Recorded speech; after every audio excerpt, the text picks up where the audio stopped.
Hi everyone, and welcome to my Kai presentation on the vibratactile funneling illusion and localization performance on the head. My name is Oliver Behren-Kaul, everyone just calls me Behren, and together with my professor Michael Roos and three undergrad students, Benjamin, Kerem and Camillo, I've been working on this topic for quite a while. So if you're unfamiliar with the vibratactile funneling illusion, it's the phenomena where if you take two vibratactile actuators and you put them at a certain distance from each other that cannot reach over a certain threshold, then you will basically just feel one actuation in between of them. On the forearm, for example, this is about 8 centimeters maximum distance. So if you take two actuators, one here and here, you will only feel one central actuation if you turn both of them on at the same time. So let me first give you a brief introduction about my previous work. I've been working on a concept I called haptic head in my Quiet 2016 and 17 publications, and it is basically a basing cap with a chin strap attached to it and a total of 24 vibratactile actuators. You can use this concept in a variety of use cases in virtual and augmented reality, such as virtual snow raining on your head, or to find objects at arbitrary positions in 3D space around you, or to guide blind people around without any additional tools. When I first started researching tactile feedback and tactile perception across the human body, I stumbled across a variety of different works. They were able to show that the tactile perception varies widely across the human body. For example, on the fingertip, your tactile perception is much more accurate than on the forearm. Obviously, tactile interface design has to be informed by tactile perception research. When I initially designed the haptic head interface, I had a look at a variety of different works, and I did not find that many works in the domain of localization performance or the funneling illusion on the head. So while I did actually find some works which covered part but not all regions of the head in terms of localization performance and the occurrence of the funneling illusion, these works actually had quite serious study design issues, which we are also looking to fix with our current work.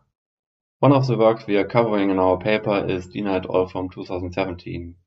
They introduced vibration cap, which is quite similar to haptic head but without the chin strap. They also researched localization accuracies on the human head, but their user study had two major issues. One of them was that the distances between actuators on their prototype is not equal. And the other is that participants used a user interface to enter positions for their user study. And this obviously has quite a large influence on results, especially since the user interface also showed varying distances between the actuators. The other work we are covering is Caligari et al. From 2014. They also researched the centralizing bias and vibratactile funneling illusion and also the localization performance and midline bias, but only on the forehead. Now they did have some serious study design issues. First, they used a measuring tape ranging from 0 to 17 centimeters, with actuators placed from 0 to 15 centimeters, and participants used pens to point to positions in front of a mirror.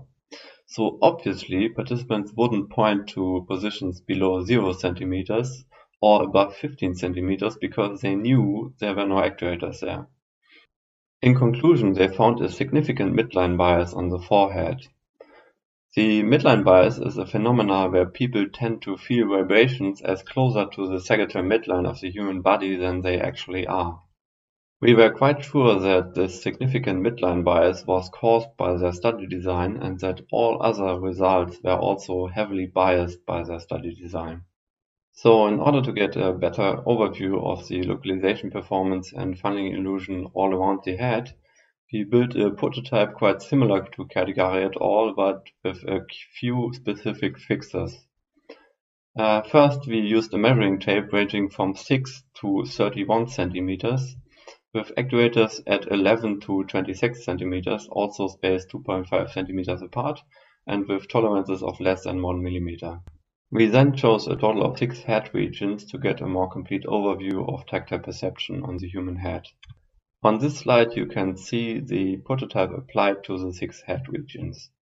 Our participants obviously also wear noise-cancelling headphones which played white noise at quite a high volume in order to mask the noises caused by the vibration actuators. Contrary to Caligari et al., we actually did not put our participants in front of a mirror to point to locations, but they had to point to locations blindly using their index fingers and small metal pins mounted to them, which should be much more accurate than using pens in this situation.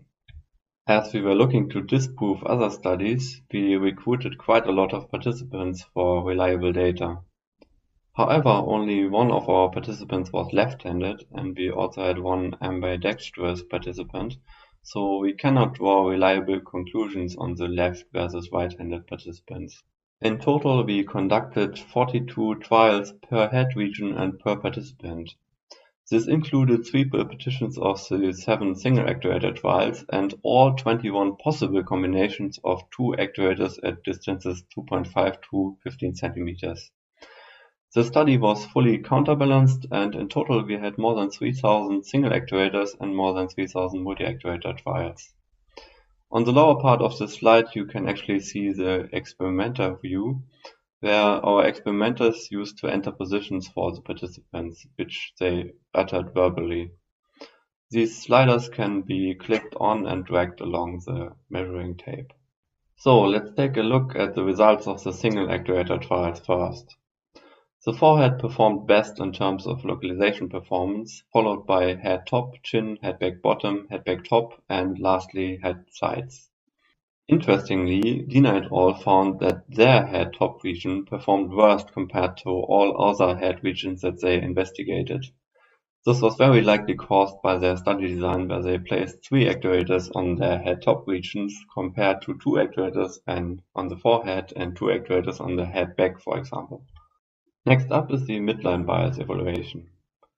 Contrary to Caligari et al., we actually did not find a significant midline bias for the forehead. We even found a very slight outward bias to the right side for the forehead, but this was very far from being significant at 0.3 millimeters. As mentioned earlier, this differing result was very likely caused by the questionable prototype and study design by Caligari et al. Furthermore, we also did not find significant midline biases for the head top, head back bottom, and merged head sides regions. However, we did find quite a significant midline bias for the chin. We assume that the rather significant midline bias for the chin region was caused by the structure of the jawbone, which actually transmits vibration from one place to the other, and also because the radius, if you imagine the head as a sphere, is smaller for the chin region compared to the other parts of the head. Now, for the head back top region, we actually encountered a rather unexpected outward bias, but only on the left side of the head. We imagine this is because most of our participants were right-handers, and when they felt only one location, they were trying to point to the left side of the head with their right hand, and as you can see here, this is quite difficult. And also you point a bit flat like this. So you could imagine it like this, pointing like this. So the actual position of the pin is a bit more in front than the point of vibration that they felt. We assume that this is only a very localized phenomena, which does not appear in any other head regions in our data. So, in order to get a more complete overview of the mean absolute localization error across the entire human head, we calculated this measure for every single actuator and then merged the data for the symmetric head regions to get this interesting heat map of localization accuracy across the entire human head. Interestingly, the localization performance is by far best in the center of the forehead and then gradually decreases when coming closer to the ear openings of the human head. Our participants actually verbally complained about the region close to the ear openings because it was much harder for them to determine where exactly the vibration was coming from. Furthermore, while the head top region scored second to best in terms of absolute localization error across all positions, the central position actually scored quite a bit worse than the other positions. And this repeats itself for the head back top position, where the center also scored worse than the other positions. and this gradually became better towards the sides. So let's take a look at the results from the multi-actuator trials now. First, occurrence of the funneling illusion. In these diagrams, you can see how many participants pointed to one location or to two locations based on the distance between the actuators. So at 2.5 centimeters on the forehead, almost every participant pointed to one location. So the funneling illusion occurred for almost all of them at the distance of 2.5 centimeters.